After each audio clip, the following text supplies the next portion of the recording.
ಎಲ್ಲರಿಗೂ ನಮಸ್ಕಾರ.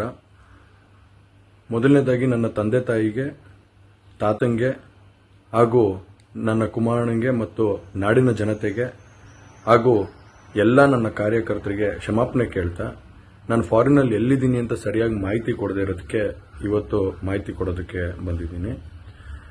ಏನು 26ನೇ ತಾರೀಕು ಚುನಾವಣೆ ನಡೀತು. 26ನೇ ತಾರೀಕು ಚುನಾವಣೆ ನಡೆದಂಥ ಸಂದರ್ಭದಲ್ಲಿ ಅವತ್ತು ನನ್ನ ಮೇಲೆ ಯಾವುದೇ ರೀತಿ ಒಂದು ಪ್ರಕರಣ ಆಗಲಿ, ಯಾವುದೇ ಒಂದು ಕೇಸ್ ಆಗಲಿ ಏನೂ ಇರಲಿಲ್ಲ. SITನೂ ಕೂಡ ರಚನೆ ಆಗಿರಲಿಲ್ಲ.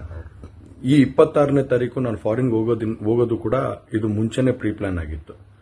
ಹಾಗಾಗಿ ನಾನು ಫಾರಿನ್ ಹೊರಟಾದ ಮೇಲೆ 3-4 ದಿನದ ನಂತರ ನಾನು ಯೂಟ್ಯೂಬ್ ನೋಡುವಂಥ ಸಂದರ್ಭದಲ್ಲಿ, ನ್ಯೂಸ್ ಚಾನೆಲ್ ನೋಡುವಂಥ ಸಂದರ್ಭದಲ್ಲಿ ನನಗೆ ಈ ಮಾಹಿತಿ ದೊರಕುವಂಥ ಕೆಲಸ ಆಯಿತು.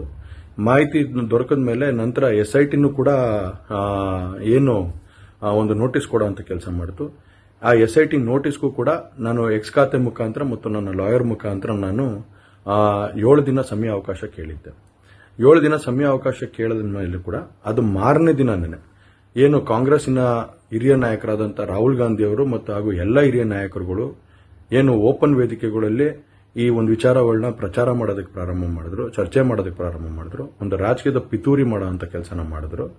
ಇದೆಲ್ಲ ನೋಡಿದಂಥ ಸಂದರ್ಭದಲ್ಲಿ ನಾನು ಡಿಪ್ರೆಷನ್ಗೆ ಹೋಗುವಂಥ ಕೆಲಸ ಆಯಿತು, ಐಸೋಲೇಷನ್ಗೆ ಹೋಗುವಂಥ ಕೆಲಸ ಮಾಡಿಕೊಂಡೆ. ಹಾಗಾಗಿ ನಾನು ಮೊದಲನೇದಾಗಿ ನಿಮ್ಮೆಲ್ಲರನ್ನೂ ಕ್ಷಮಾಪಣೆ ಕೇಳಿದೆ, ದಯವಿಟ್ಟು ಕ್ಷಮಿಸಿ ಅಂತ ಕೇಳಿದೆ ನಾನು. ಅದಾದ ನಂತರ ಹಾಸನಲ್ಲೂ ಕೂಡ ಕೆಲವು ಶಕ್ತಿಗಳು ಎಲ್ಲ ಒಟ್ಟಿಗೆ ಸೇರಿಕೊಂಡು ಇವತ್ತು ನನ್ನ ಮೇಲೆ ರಾಜಕೀಯದ ಒಂದು ಪಿತೂರಿ ಮಾಡುವಂಥ ಕೆಲಸ ಮಾಡುವಂಥದ್ದು ಇರ್ಬೋದು.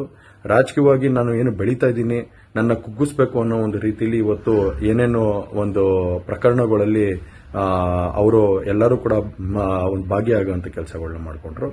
ಹಾಗಾಗಿ ಇವನ್ನೆಲ್ಲ ನೋಡಿದಂಥ ಸಂದರ್ಭದಲ್ಲಿ ಇದ್ದಿದ್ದು ಇನ್ನ ಒಂದು ಆಘಾತ ಆಗುವಂಥ ಕೆಲಸ ಆಗಿ ನಾನೇ ಒಂಚೂರು ದೂರ ಇದ್ದೆ. ಹಾಗಾಗಿ ಯಾರು ಕೂಡ ಇದ್ರ ಬಗ್ಗೆ ತಪ್ಪು ತಿಳಿಯೋದು ಬೇಡ. ನಾನೇ ಖುದ್ದಾಗಿ ಶುಕ್ರವಾರ ಏನು 31ನೇ ತಾರೀಕು 10 ಗಂಟೆಗೆ SIT ಮುಖಾಂತರ SIT ಮುಂದೆ ಬಂದು ನಾನು ಸಂಪೂರ್ಣ ಈ ಇನ್ವೆಸ್ಟಿಗೇಷನ್ಗೆ ಸಹಕಾರ ಕೊಡೋ ಮುಖಾಂತರ ನಾನು ಇದಕ್ಕೆ ಸರಿಯಾದ ರೀತಿಯಲ್ಲಿ ಉತ್ತರ ಕೊಡುವಂಥ ಕೆಲಸನ ಮಾಡ್ತೀನಿ. ಹಾಗೆ ನ್ಯಾಯಾಲಯದ ಮೇಲೆ ನನಗೆ ನಂಬಿಕೆ ಇದೆ. ಖಂಡಿತವಾಗ್ಲೂ ಕೂಡ ನಾನು ಈ ಒಂದು ಏನು ಸುಳ್ಳಿನ ಪ್ರಕರಣಗಳಿದಾವೆ, ಈ ಸುಳ್ಳು ಪ್ರಕರಣದಿಂದ ಆಚೆ ಬರುವಂತ ಕೆಲಸನ ನ್ಯಾಯಾಲಯದ ಮುಖಾಂತರನೇ ಮಾಡ್ಕೋತೀನಿ ಅನ್ನೋ ಒಂದು ನಂಬಿಕೆ ನನ್ನಲ್ಲಿ ಏನಿದೆ. ಹಾಗೂ ದೇವರ ಆಶೀರ್ವಾದ ಮತ್ತು ಜನರ ಆಶೀರ್ವಾದ, ನನ್ನ ಕುಟುಂಬದ ಆಶೀರ್ವಾದ ನನ್ನ ಮೇಲೆ ಇರಲಿ. ಖಂಡಿತವಾಗ್ಲೂ ನಾನು ಈ 31ನೇ ತಾರೀಕು ಶುಕ್ರವಾರ ನಾನು SIT ಮುಂದೆ ಬರ್ತೀನಿ. ಬಂದ ನಂತರ ನಾನು ಇದಕ್ಕೆಲ್ಲದಕ್ಕೂ ಕೂಡ ಇದಕ್ಕೆ ತಲೆ ಎಳೆಯುವಂತ ಕೆಲಸನ ಮಾಡ್ತೀನಿ. ನನ್ನ ಮೇಲೆ ನಂಬಿಕೆ ಇರಲಿ ಅಂತ ಹೇಳಿ ನಿಮ್ನೆಲ್ಲರನ್ನೂ ಕೋರ್ತಾ ನಾನು ಧನ್ಯವಾದ ಹೇಳಕ್ಕೆ ಇಷ್ಟಪಡ್ತೀನಿ. ಧನ್ಯವಾದ.